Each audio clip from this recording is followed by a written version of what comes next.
Bonjour, bonjour, c'est Chronos. Alors bienvenue sur la caverne de l'oracle. Aujourd'hui, présentation d'un tarot. Alors c'est le tarot Titanic. Voilà, donc je l'ai acheté sur AliExpress. Donc Ryzen Spirits. Voilà, donc c'est un jeu sur les tons assez bleus, bleu foncé. Donc aujourd'hui, exceptionnellement, je vais vous mettre un support autre que bleu, parce que bleu sur bleu, ça aurait été un peu compliqué. Voilà. Donc je vous laisse arriver tranquillement sur la vidéo. N'hésitez pas, vous pouvez vous abonner, voilà, si vous êtes intéressé par des jeux. J'en ai acheté plein. J'en ai plein qui doivent arriver cette semaine.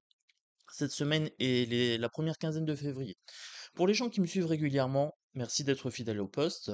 Donc sans plus tarder, on fait la présentation du jeu, je le découvre avec vous. Donc j'ai reçu le jeu dans des bons délais. La boîte, ça fait le taf, voilà. Vous avez le petit QR code qui est ici. Et vous avez le petit guide général en anglais. Voilà. C'est en anglais, mais c'est un tarot qui respecte normalement le Rider-Waite. Donc ça ne me posera pas de problème. Vous avez la signification des cartes à l'endroit à l'envers. Et vous avez la croix celtique pour le tirage qui vous est proposé à la fin du petit bouquin. Voilà. Hop, ça c'est fait. Allez, on est parti pour la présentation des cartes. Voilà. Je vais essayer de vous les soulever. D'ailleurs, je vais, hop, je vais vous les rapprocher ici, comme ça. Tac. Voilà. Vous voyez, c'est très très bleu, hein. Donc c'est pour ça que je voulais un petit peu un support qui... Comment on fait? Comment on fait? Voilà, on va faire comme ça. Tac, c'est parti. Donc la carte du fou ici, avec, vous avez bien sûr Rose, hein, ici, avec le petit chien qui veut l'empêcher de partir sur le Titanic. Alors pour le coup, je dirais que elle aurait mieux fait de l'écouter. Voilà. Bon, normalement, l'héroïne survit, donc tout va bien. Là, vous avez le magicien. Là, vous avez Jack, hein. Donc, vous voyez, les tons sont très bleus. Ça fait penser à la mer. Voilà. Mais à la mer un petit peu en profondeur. Donc j'aime beaucoup celle-ci. Alors là, waouh, moi j'aime bien avec la boule de cristal comme ça. The Seer.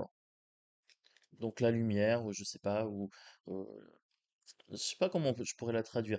Mais ici, c'est la carte numéro 2, c'est la grande prêtresse. Vous avez, par exemple, un pylône ici, hein, qui rappelle un petit peu la lumière. Voilà. Donc, on a les petits symboles ici.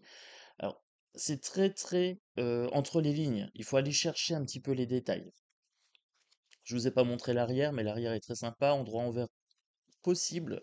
Donc, les cartes, c'est réversible. Voilà, ça va. Tout va bien. Alors, celle-ci, l'impératrice. Celle-ci, c'est l'empereur avec le globe. Donc là, on a le bélier, hein, qui est ici. Donc les symboles du Rider-Waite sont respectés. Le hiérophante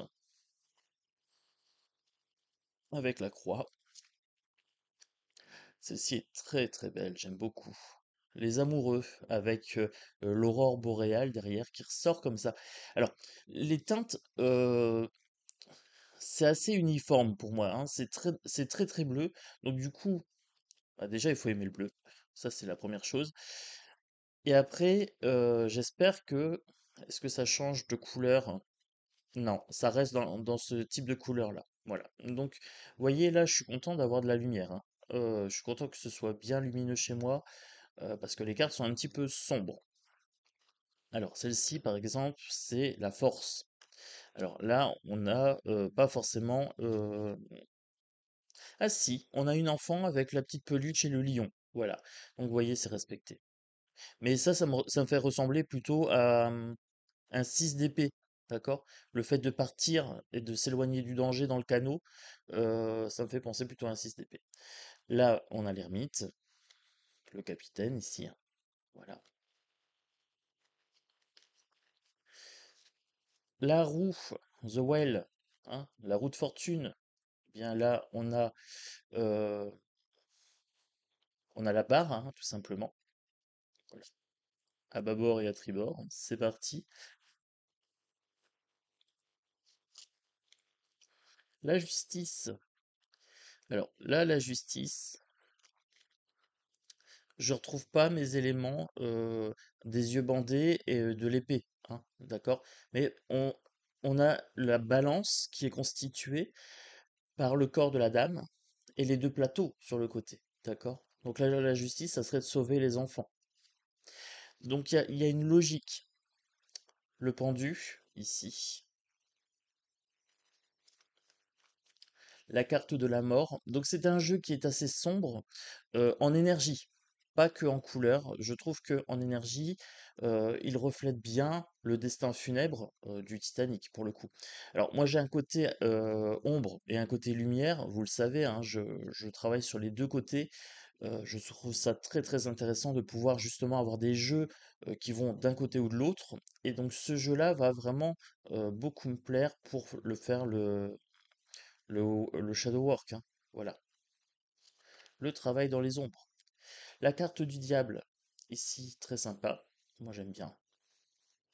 J'aime bien toutes les cartes, en fait. Donc, je vais arrêter de dire que j'aime bien, parce que j'aime bien tout le jeu. Le jeu est de bonne qualité. Bonne épaisseur de carte, il va bien vieillir. La carte de la tour, ici constituée par le Titanic en train de couler, hein, à pic, pour le coup.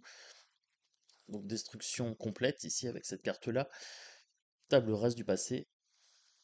La carte de l'étoile. Celle-ci, pareil, magnifique, avec l'étoile au-dessus, là. Hop. La lune, avec les chiens, ici. Celle-ci est plus claire. Ah, ça fait plaisir. Ah, c'est la carte du soleil, celle-ci, hein. Donc forcément, tout devient plus lumineux. Donc on a quand même une carte qui sort du lot. D'ailleurs, je pense que c'est la seule qui sera lumineuse. Tout- Voilà, c'est fini. Plus de lumière. Plus de lumière, les amis. Hop là. Alors, le jugement. On décide, hein, qui va être sauvé ou pas, en fait, tout simplement. Très très dur cette carte du jugement. Là, on sait que les personnes qui ne seront pas dans la barque vont périr. Voilà. Et j'ai l'impression que la personne ici, avec sa rame, repousse ceux qui veulent monter dans le bateau. Donc on a vraiment un jugement ici pour le coup. La carte du monde. Alors pour moi, la carte du monde ici est pas forcément assez lumineuse. J'aurais peut-être aimé un petit peu plus de lumière. Voilà, sur celle-ci. Le premier, la première série, c'est les épées. Voilà. Donc on est sur l'as d'épée. Alors ça, c'est ma série préférée, vous le savez. On est sur les pensées. On est sur l'élément R. Le 3 d'épée, la peine de cœur. Le 4 d'épée, le repos. Donc là, on a plutôt quelque chose de reposant, pas de stagnant. Le 5 d'épée, la stratégie. Le 6 d'épée, s'éloigner du danger. Alors là, vous voyez, avec la carte que je vous avais donnée, la carte de la force, j'avais plutôt cette notion-là sur l'autre carte, voilà. Là, j'ai pas forcément un danger. Mais il regarde vers une éclaircie quand même, hein. Il regarde vers une éclaircie. Là, on a les eaux tumultueuses qui sont là, et là, les eaux sont plus calmes. Donc, on pourrait aller chercher le danger ici, hein. Là, on a les ténèbres, on a les profondeurs, et là, ici, on a plutôt quelque chose où on peut naviguer, où on peut se laisser porter. Ok. Moi, le jeu me parle énormément. Alors, j'ai pas vu le film, faut pas me demander pour le film. Je crois que j'ai vu la moitié du film, après je me suis endormi. Alors, le 7 d'épée, la fourberie.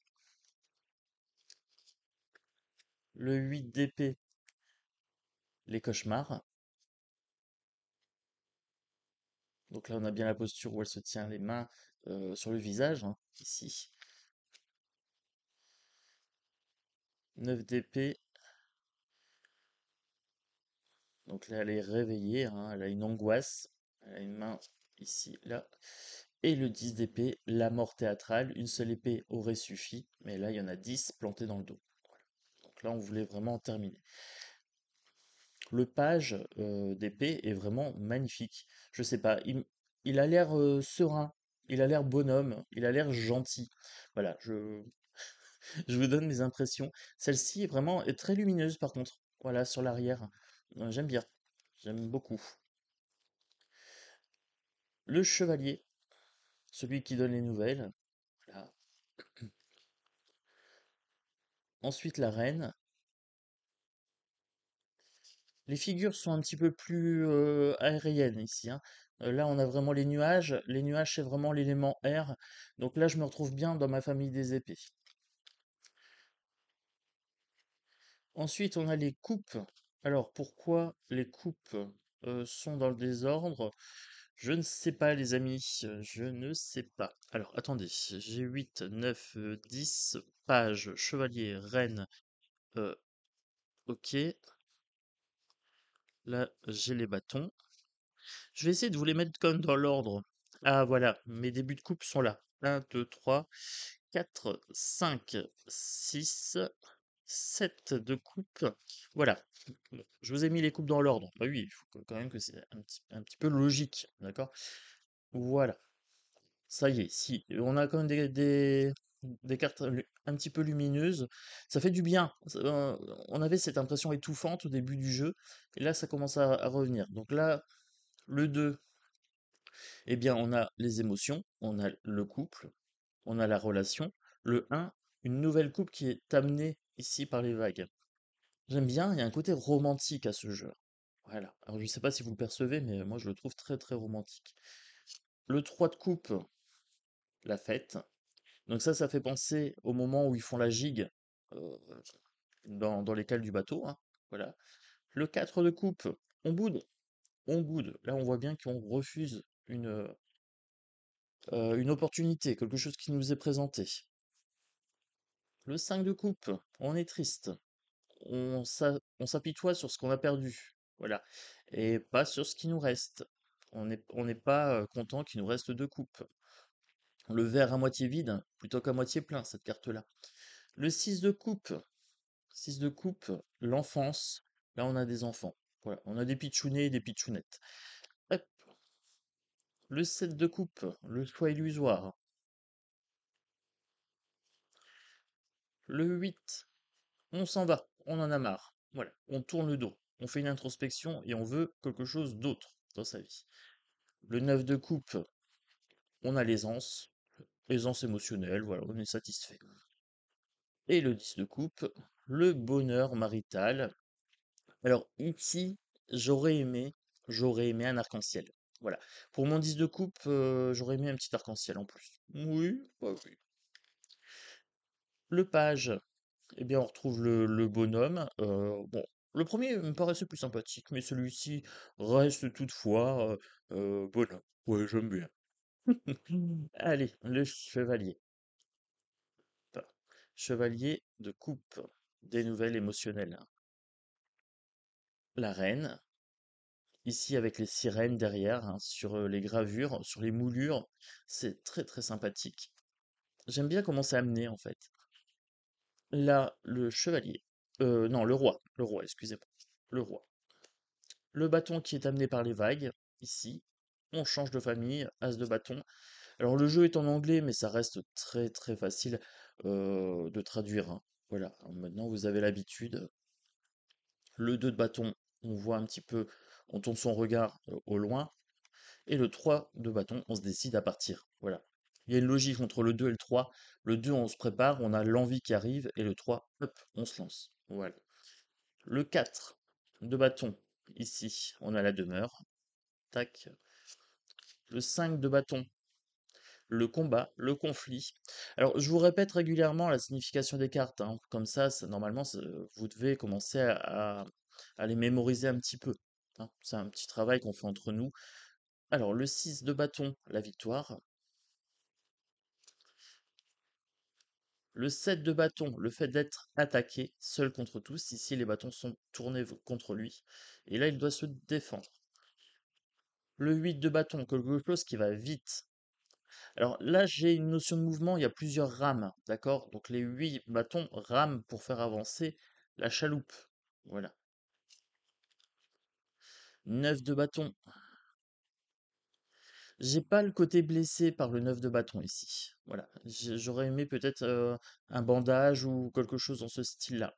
Le 10 de bâton. Là, j'ai bien ma surcharge de travail, par contre. J'ai bien la grosse quantité de travail à faire. Le page.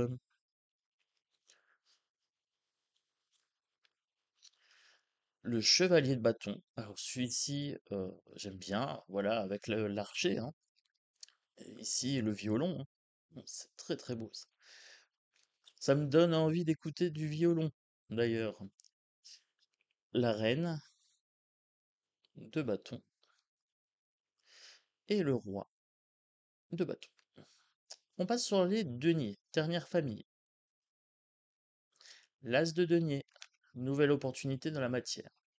Deux de denier, jongler avec l'argent, l'expertise aussi. 3 de denier, le travail collectif. 4 de denier, ici, être près de ses sous, la pingrerie. Là, elle est en train de compter son argent, hein. Et elle a un doigt dessus. On ne pourra pas lui voler son denier. Non, non. Le 6, non, 5. 5 de denier. La pauvreté. Le 6 de denier. Donner de l'argent de façon équilibrée. Ici, on voit qu'il donne l'argent, mais j'ai pas une notion d'équilibre. Alors, si, ma notion d'équilibre est ici. En fait, il en a 6, mais il en donne un. Il donne avec parcimonie. D'accord? C'est ça qu'on nous dit sur cette carte-là. Le 7 de denier. Le travail qui porte ses fruits sur la durée. Le 8 de denier. Le travail consciencieux. On est reconnu pour la valeur de son travail. Voilà. Le 9 de denier. L'aisance financière, voilà, on est dans l'aisance. Donc on voit bien ici avec la cage de l'oiseau qu'elle possède un oiseau. D'accord. Et le 10 de denier. Alors là, pareil, j'ai pas mon arc-en-ciel, mais j'ai des étoiles, j'ai la famille, donc j'ai l'héritage. Voilà, ici. Le page de denier. Celui-ci, j'aime un peu moins. Voilà, c'est subjectif. Le chevalier de denier. La reine et le roi. Voilà. Et on a une petite carte en plus. The Lovers. Alors, est-ce que j'ai deux amoureux? Je ne sais pas. J'ai peut-être deux fois la même carte. Je vais vous dire ça. Oui, j'ai deux fois la même carte. Alors, c'est assez intéressant. J'ai deux fois les amoureux. Euh, Je vais vous montrer la distinction entre les deux, parce que là, j'étais un petit peu surpris. Alors, je m'y attendais pas. Je ne m'y attendais pas. Petite surprise du Titanic, un petit trésor. Là, j'en ai une avec des jeunes gens, voilà, qui s'embrassent. Et sur l'autre, j'ai l'impression que les jeunes gens ont vieilli, et là, ils se tiennent la main avec affection. Voilà. Et on a toujours cet ange derrière. Ça peut nous donner une notion d'âge ou une notion de maturité dans la relation, ici. Donc, j'aime bien, je vais me servir des deux. Je prends les deux. Voilà. Alors, du coup, ça fausse un petit peu l'équilibre des cartes. Ça fausse l'équilibre énergétique, puisque forcément, je peux tirer deux fois les amoureux. Mais comme ça n'aura pas la même signification, oh, ça complète, ça complète. Le jeu se mélange très très bien. Très bonne qualité de cartes. Les tranches sont blanches. Ça, je valide. Je valide les tranches blanches. Moi, j'aime ça. Alors, c'est pas que j'aime pas les tranches colorées, mais c'est que ça vieillit mal. Voilà, vous le savez, hein, je le dis à chaque fois. Mais c'est pas une bonne idée de mettre des tranches colorées. Ou alors, il faut vraiment que ce soit de très très bonne qualité, quoi. Alors, le jeu glisse magnifiquement bien. Je voudrais un message en trois cartes. Oui, oui, écoutez, en trois cartes. Voilà. Hop, en trois cartes. Alors, première carte. Voilà. En tout cas, il est vraiment de très très bonne facture, hein. Très très bonne qualité. J'aime beaucoup. Deuxième carte. Hop. Écoutez, on va les mettre comme ça. Tac. Ça sera l'énergie centrale. Et la troisième carte sera celle-ci. Alors, ici. Que nous dit-on? Le message du Titanic ici. Alors, première carte, le 7 de coupe. On nous a peut-être trompé. Voilà, il y a un choix illusoire, il y a quelque chose à décider. On est dans le questionnement, d'accord? Il y a des bons choix, il y a des mauvais choix. Il y a des choix qui sont judicieux, il y a des choix qui ne le sont pas. Ici, on est quand même guidé. Alors, dans nos choix, on va trouver un guide. Est-ce que c'est une personne? Est-ce que c'est une valeur morale, par exemple? Est-ce que c'est un enseignement extérieur? On peut trouver un guide dans la religion, mais on peut aussi trouver un guide dans nos proches, peut-être un parent, peut-être un enseignant, peut-être aussi un supérieur hiérarchique, quelqu'un qui fait les lois. Alors, ici, donc un choix à faire avec potentiellement quelqu'un qui nous guide, est-ce que c'est une personne de confiance? Alors, pourquoi je vous dis ça? Parce que derrière, j'ai la tour. Ici, je me dis, on a un choix à faire. On a quelqu'un qui nous guide ou quelque chose qui nous guide. Une valeur morale ou une personne, ici. Mais qui nous amène à une destruction totale, à un grand changement. Alors là, c'est assez intéressant puisque ce changement peut être pour un bien ou pour un mal. D'accord? Ici, on fait table rase du passé. C'est un changement important, c'est un changement brutal. Donc, un choix à faire ici, avec quelque chose qui nous guide, avec un changement. Du coup, je voudrais quand même peut-être une conclusion. Ce changement, voilà. Je voudrais voir un petit peu par rapport à ce changement. Est-ce que je peux avoir une information supplémentaire? Oui, j'avais dit 3 cartes, mais vous savez, hein, je dis toujours 3 cartes et au final, je vais toujours chercher un peu plus. Alors, ah bah écoutez, on est curieux ou on ne l'est pas. Moi, je suis curieux. Alors, c'est un changement pour un bien. Voilà. Moi, ce que je voulais savoir ici, c'était, dans ces choix illusoires, je trouve un guide qui amène un grand changement. Et j'étais en train de me dire, est-ce que c'est un bon changement ou pas? Parce que c'est un changement important et brutal ici. Hein, quelque chose qui vient comme une bourrasque pour balayer les nuages dans le ciel. Mais on me dit que derrière, on a un apport dans la matière qui arrive. Donc on perd des choses pour faire de la place pour autre chose. Ok. Et donc là, ça me convient. Ça me convient parce que, quelque part, on est en train de me dire de faire table rase du passé. Peut-être qu'on est trop encombré avec ce set de coupe. On a trop d'idées, trop de choses hein, qui nous tiennent à cœur. Eh bien, on nous dit table rase du passé pour laisser entrer dans la matière quelque chose de nouveau. Et donc ça, c'est le cycle normal de l'évolution et de l'existence. Donc ça va, ça me convient. Donc cette personne, au final, qu'elle soit de confiance ou pas, ça n'a pas vraiment d'importance. On est en train de me dire ici que c'est nécessaire. Voilà, on est en train de me dire que c'est nécessaire de faire table rase du passé. Donc c'est tout bon. Le jeu me parle magnifiquement bien. Donc pour moi, ça sera un 10 sur 10. Oui. Je ne mettrai pas au-dessus parce que ça reste un tarot classique. Je trouve qu'il est de bonne facture. Je trouve que les couleurs sont sympas. Je trouve les thématiques sympas aussi. Euh, mais c'est pas un coup de cœur à fond. Voilà. Mais un 10 sur 10, c'est déjà très bien. Hein. Quand je mets un 10, c'est déjà que vous pouvez, s'il vous tente, l'acheter les yeux fermés. Voilà. Donc, j'espère que cette présentation vous a plu. En tout cas, moi, ce jeu, j'en suis ravi. Je pourrais travailler dessus, je pense en shadow work, pas sur un travail de lumière parce que il est un peu sombre dans les lumières, dans les couleurs. Mais pourquoi pas, après, hein, ce n'est qu'un avis personnel, vous le savez. Donc, comme je vous l'ai dit aussi, donc, j'ai 2 tarots qui doivent arriver et j'ai 2 oracles qui doivent arriver. Normalement, les oracles vont arriver cette semaine et les tarots, c'est des tarots en anglais.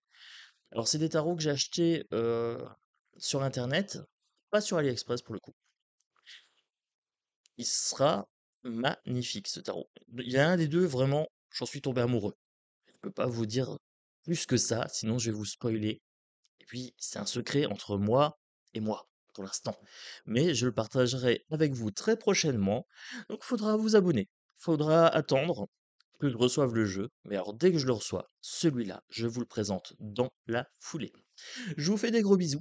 Je vous dis à bientôt sur la caverne de l'oracle. Prenez soin de vous, les amis.